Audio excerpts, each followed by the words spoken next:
Assalamu alaikum wa rahmatullahi ta'ala wa barakatu.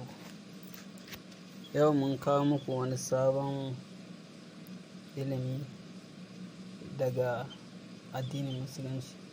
Maganin tsibbu, maganin sharri, maganin hassada, maganin boka.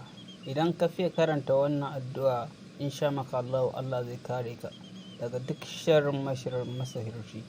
Wannan addu'a ga ta sassauƙa ce. Wannan addu'a ita ce la ilaha illallah wahdahu la sharika la, lahul mulku wa lahul hamdu wa huwa ala kulli shay'in qadir.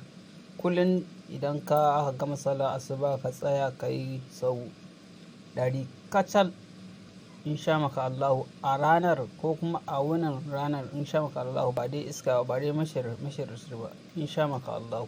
Assalamu alaikum wa rahmatullahi ta'ala wa barakatuh.